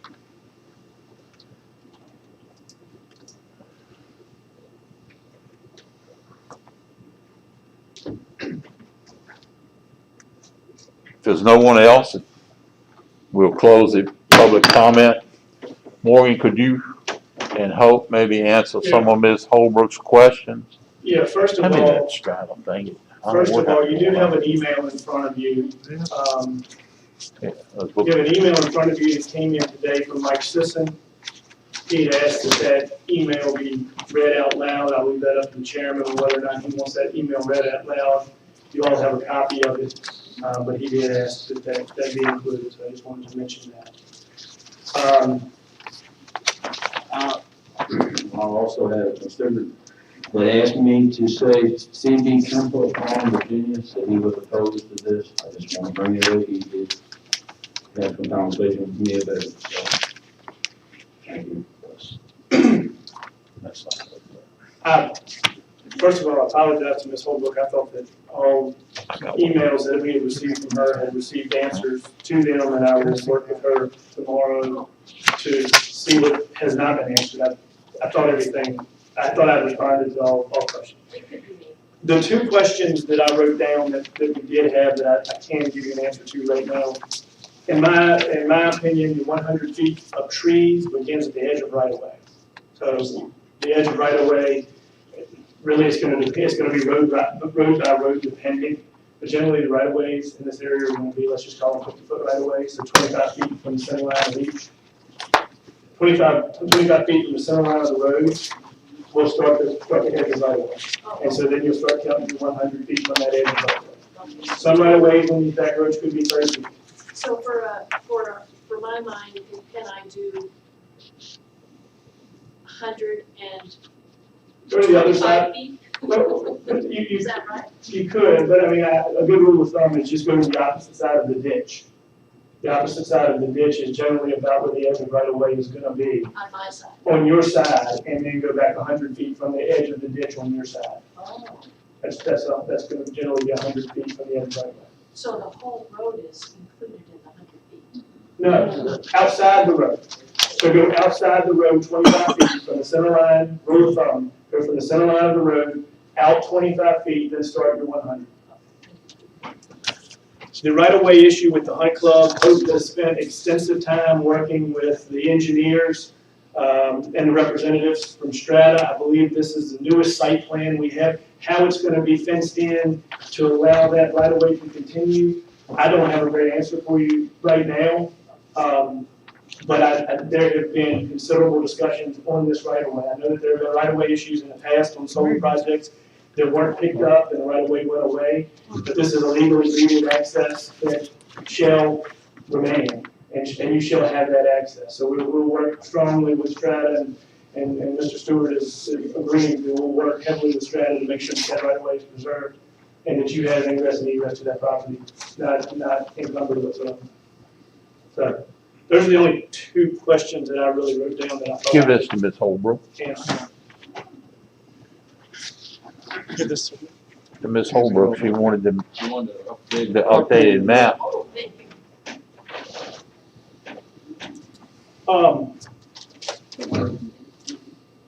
Did you have one change on the conditions in the DEQ thing that you just wanted to go through that you and Richard are talking about that? So before we leave the conditions, I just shared with Morgan that your public hearings tonight, this one being your first for the conditions, or the special exception permit, I should say, which includes the conditions that we've discussed. There is a request to amend one of the conditions that you have the latest version. There is a request to make one amendment to that. So given the fact that this is the public hearing on that particular document, I just wanted to share with you that request from the applicant, which is to amend paragraph number 26. I don't know if you have that document in front of you with the conditions. That would be condition number 26.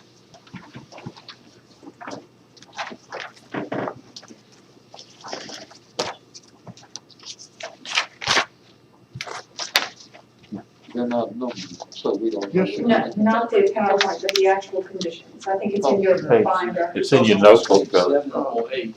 It's on the It's on screen. TV. 7 and 8. No, There's a whole thing about I got page 7. 7 of 10. 7 of 8 is this one. Page 7 of I'm sorry, I don't have your binder, so I don't know where to direct you. That's all right, we've got it. I'll share it. I think we've got it. All right, so it is number 26, which you see on the screen as well. And the request is at starting just before the very last sentence. So just prior to that, starting with, right after the word disturbed. I'll make sure that I'm, okay, so now the sentence ends, it is at the end of your current, on 26, I'm sorry. So just after the word disturbed, add without stabilization. And then it would conclude at any one time, just like now. And then add following that, another sentence reading, stabilization, comma, for the purposes of erosion and sediment control, comma, shall mean the application of seed and mulch to disturbed areas. And that, I am told, is consistent with current DEQ regulations, which this whole paragraph talks about, is DEQ. It just sort of brings in what we believe to be the current regulations. And the applicant is requesting that for clarification of what the requirements would be.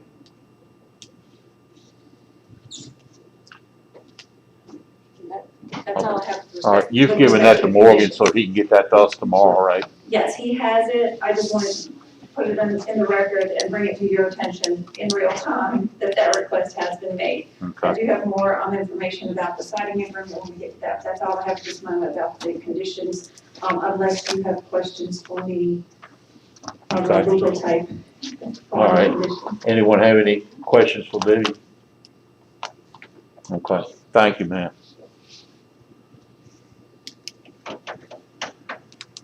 All right, any other questions, comments? The right of way spoke about for the John Hancock property. They're gonna be resolved? Yes. Yeah, go ahead, you can talk about that, Richard. Madam, Mr. Chairman, take that thing off. Mr. Chairman, members of the board, they have a deeded right-of-way through there, which we've identified, and Hope actually has helped us work through this, but we cannot block up their right-of-way. And I know there was an issue in another county where a member who actually I know very well, and I'm trying to help him work through it, there was no notice of the right-of-way. It wasn't a deeded right-of-way. It may have been an easement by prescription, and the actual landowner who owned it never told Dominion, and at some point or another, it just evaporated, and that was not a good thing to happen. We are aware of this. It's been documented. It's been identified on the site plan, and under law, we can't block them from using their right-of-way through the property.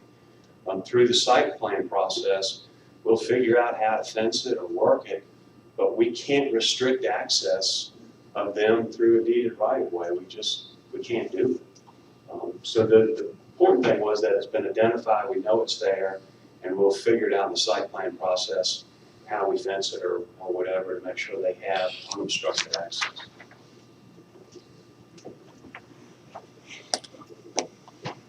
Okay, anything else? Morgan, do you have anything else? Again, I'm not gonna call for a vote tonight. We've got a lot of things to think about. We're gonna bring it back up at our evening meeting on October the 8th.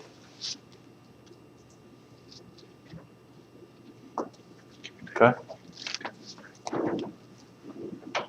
Hopi, We ready to move on to citing? we'll move on. Okay, so our Y'all need a break or anything? Huh? We're gonna take about a 5-minute recess. I'm with you.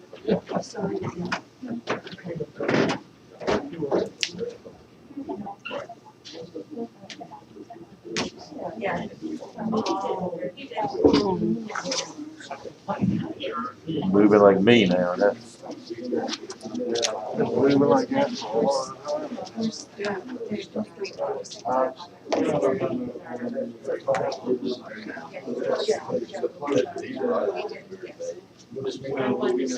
We're still streaming. Huh? We're still streaming and we're still live. Okay.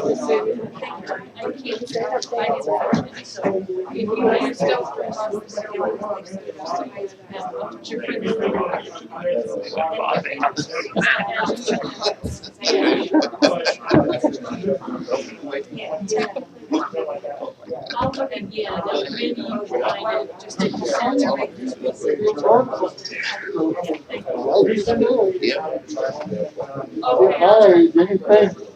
Anything past that is gravy. So do you have any other site plans?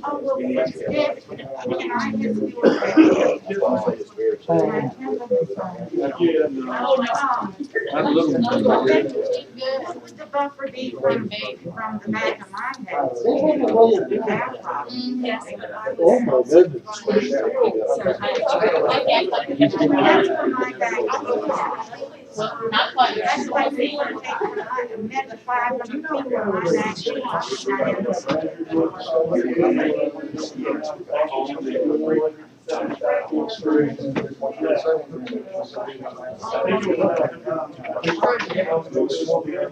Try to ship this quick. I do not want to see it. I don't want to see it.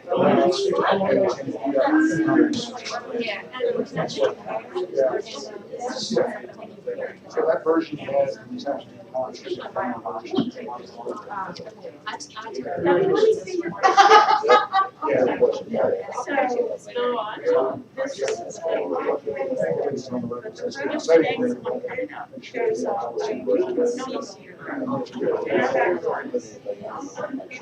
This is me.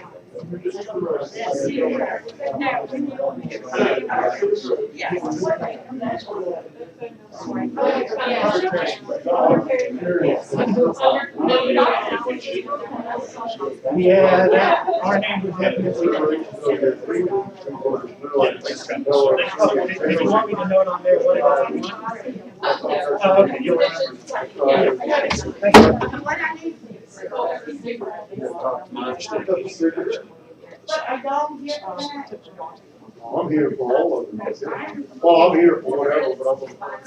Let me ask Richard. Okay. I said my niece. I could have said a lot more, but I didn't know about that. You'll run out of time like I do. No, but really and truly. Yeah, it's like, I can't say it. I know it's like a big deal, I'm saying. You are now representing. Telling me, I don't know what really. I know that I'm running with the county. You saw that? I know the But that's property on that, part. Because, yeah, I'm not saying that other people get put well, I know we need all that. I know it's Harrison. I'm sorry. Right past that. She has the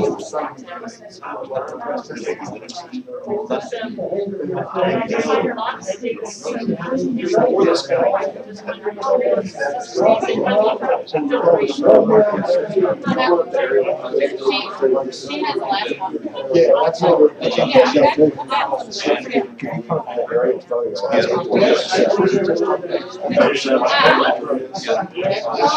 The only thing that I have right here on the screen is The fields, the trees. That's the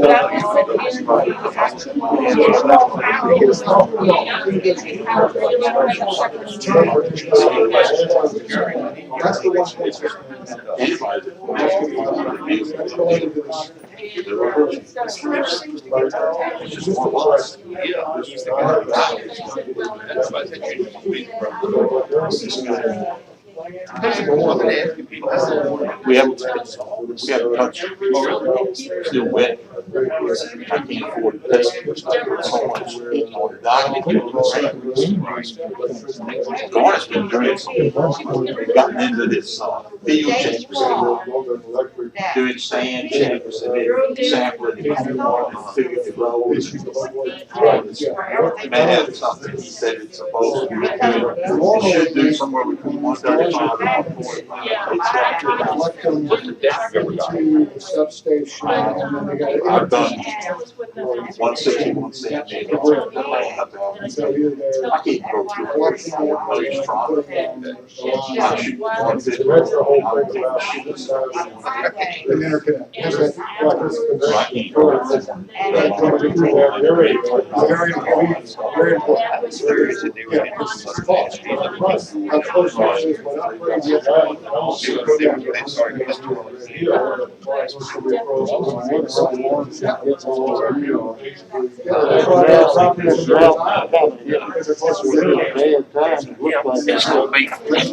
It's the corn spot.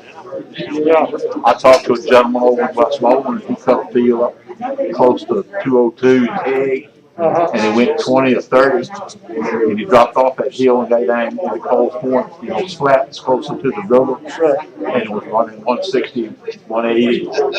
But they got there was a lot of rain went down around through Kinsale and down that river shore that we didn't get.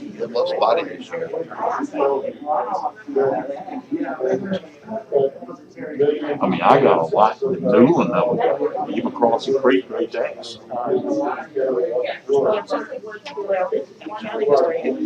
I think Lord Monday finally just cut that racetrack field, couldn't have stopped looking at it.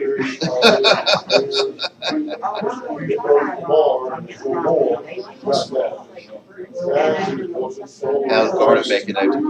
Like, is he happy guy? Seems to be all right, doing all right. He hadn't come back and come out of your house or anything? No, they didn't, neither one of them. She was at the house, because he's working, she was at the house, she was about 6 months up. Kelly's working late, Garnet's working, and, yeah, she was babysitting our house waiting for Kelly to come home. But they seem to be doing, they seem to be doing fine. No, I definitely will. Never know what's going on. Hopes that it's something with a siting agreement, some law firm. That's bad enough. Challenging it or interested in the siting? Oh, okay. All right, Richard. Where is he? They're just smoothing again.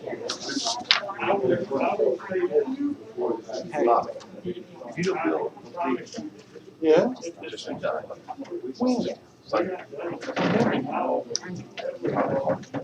Bill Steve? Yeah. He got Richard. Richard. Richard. Richard.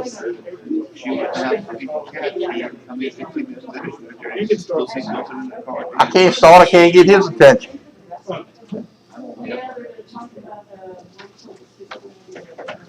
I can't remember. I think I could get him from here with the gallows.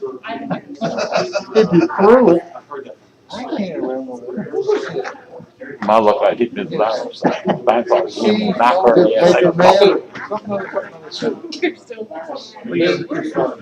Richard!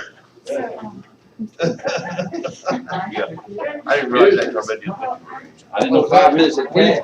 5? We're not on Edmonton time. I don't know that. We're still streaming that. Okay. I thought he was yelling at me. See? All right, at this time, we'll come back to order. Hope. Okay, so our third public hearing that we'll discuss tonight is consideration of a solar siting agreement between Booker's Mill Solar LLC and the County of Richmond, Virginia.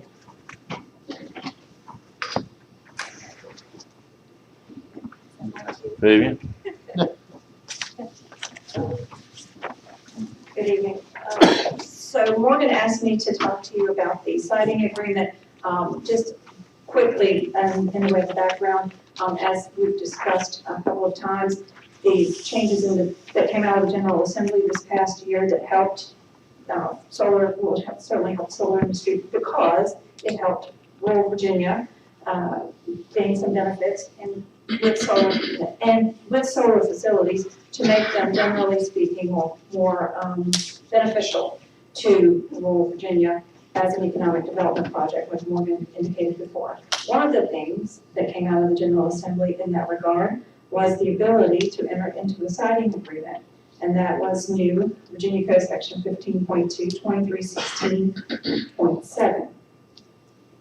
In order to enter into a siding agreement with an applicant, however, you are required to conduct a public hearing. So that, of course, is why we're here tonight. In that context, Morgan just asked me to go over with you the document, and I do believe you have a draft.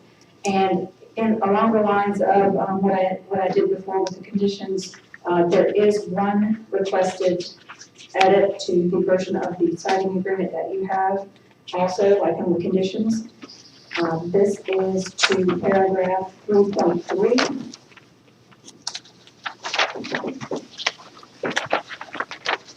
Vivian, what number was that? It's paragraph 3.3. Page 7. Okay. The very end of that paragraph should read, it's a comma, as that ordinance may from time to time be amended.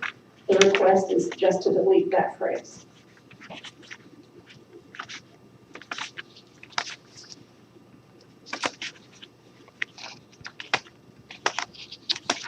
And otherwise, the siding agreement that you have in front of you should be the one that, with that requested edit, would be the subject of your public hearing tonight. That was 3.3. 3.3.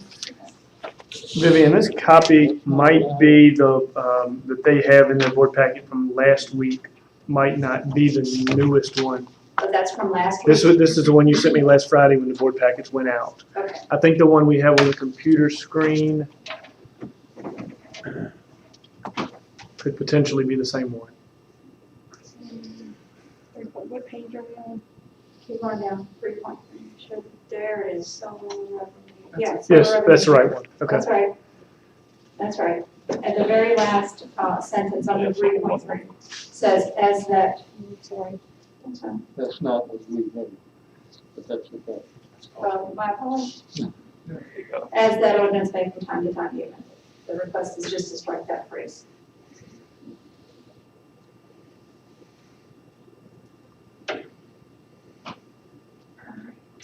And that just keeps it pretty much following state code? Yes, it's still, you still have your ordinance that you adopted back in August. In my opinion, that doesn't change, your staff, what we discussed before. Hope is the PowerPoint. Are you ready for the PowerPoint? Okay, yeah. Yeah, I do have that. So I took Morgan's PowerPoint that he prepared for you for the conditions and just added a couple of slides to give you the highlights of what is in the siding agreement for purposes of your public hearing tonight. And by highlights, I mean the general terms that are contained in that. I certainly do not want to bore you with the legalese word for word, but I, at the same time, am happy to answer any questions that you have about the document. Even what you do have is very, very close. There may have been a couple of changes, but it is very, very close. I think probably the tax map numbers were added to the document that you have, but very little other than that. Yours was pretty current. That said, the siding agreement is, in the way of an overview, it is interconnected with the special exception permit, so that violation of a condition in the special exception permit would constitute a default of the siding agreement, and conversely, a default of any provision of the siding agreement would be a violation of the special exception permit. It requires the approval of the siding agreement. I set forth, and this was just a little, it is, in fact, purposely duplication, but I thought this was very important. There are several plans that are called for, so I'd just like to have a list. I thought that would be helpful for all parties concerned to have a list of the plans that will be required pursuant to this project or in the course of this project.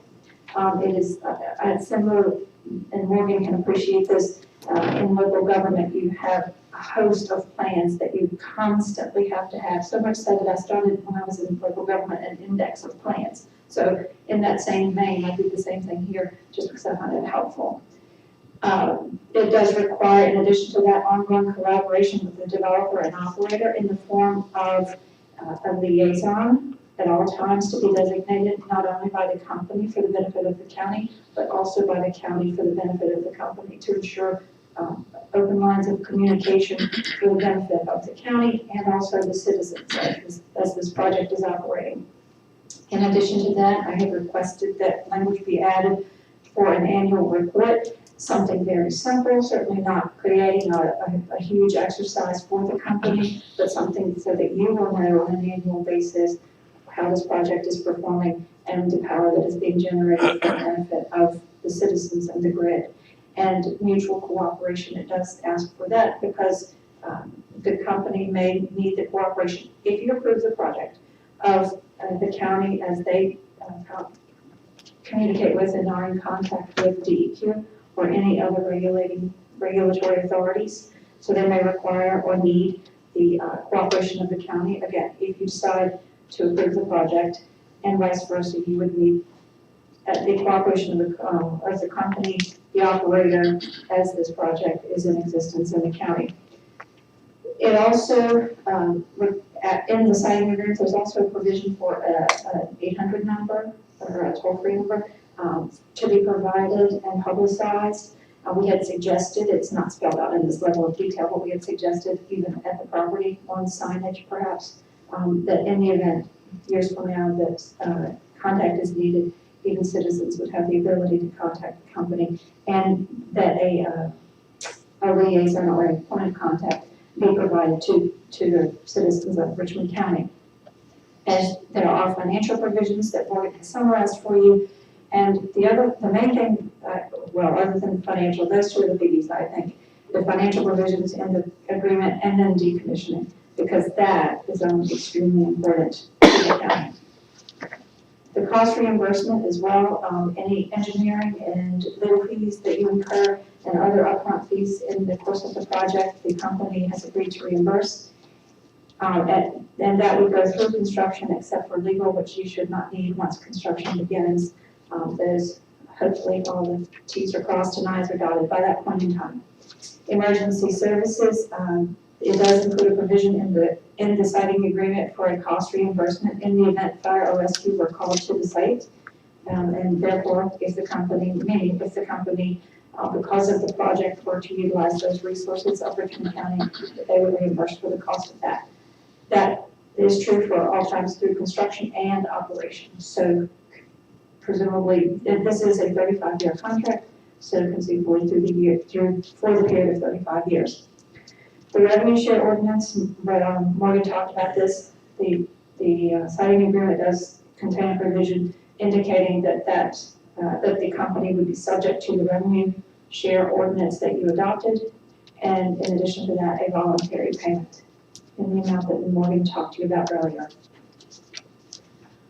The decommissioning, I wanted to just highlight that a little bit because that's not something that's contained in the conditional use permit on purpose, just because it's, I think, dangerous to duplicate that. But again, back to one of the original points, the special exception permit does reference decommissioning, and it references and incorporates, therefore, the terms of decommissioning that are contained in your siding agreement, meaning that if any of those terms are violated, that would also constitute a violation of one of the conditions of the special exception permit. In general terms, anything added to the property as a part of decommissioning would be removed The cost of decommissioning is secured up to 100%, or at 100% with a bond or letter of credit unless the project is owned by an investor-owned utility company. The amount of security is reviewed every 5 years pursuant to the terms of the siding agreement, because as we all know, those costs could go up, they could go down, and in fairness to everyone, all parties really, that cost is scheduled to be reviewed. We would expect the costs to go up, but you do not know. And decommissioning would begin either voluntarily upon termination of operations for a period of time, whether that is voluntary or involuntary, for example, through a natural disaster or something along those lines, or if the project is abandoned. And I'm overgeneralizing that, but basically those would be the times where decommissioning would occur. At the end of the 35 years, just to address this, at the end of the 35 years, a couple of things can happen. Either decommissioning would be required, or a new siding agreement would be required. And that's generally, again, in very broad terms, what is contained in your siding agreement, without going into the excruciating detail of all of the language. But if you have questions about any of that, I'm happy to answer anything I can. Any questions? On the decommissioning, that's always been a concern of mine. Did you say there's can be a time frame put that once the site is not being operational? Can it be a term put on this, say it has to be put back to its normal state in a reasonable amount of time? I mean, I don't know what that reasonable amount of time would be, but I mean, I don't know how to say what I'm trying to say. I'm struggling. A couple of things to address your question. First of all, the ceasing of generating power would be a triggering event. So if that were to happen, there is a trigger. There are triggers. If something were to happen and it's not, it wasn't a planned voluntary shutdown, the company has some time to get things back online. So they do have some time to get things back online. If they do not, then full decommissioning would be required. And if I'm remembering correctly, without finding the specific provision, I think it's 12 months that the company has to complete. There's a provision already in there. It's either 12 or 24 months that they have to complete. I think it's 12 months. But I can find that. Where that puts me, 18 months. I missed it. I was right. Well, you were all around. Point. But If you have to say what she said, she was right on the number. Designated number there. Yeah, and it's, what did you have, 4.3 point? 422. 4.2.2. Starting at 4.2, the decommissioning plan and activity.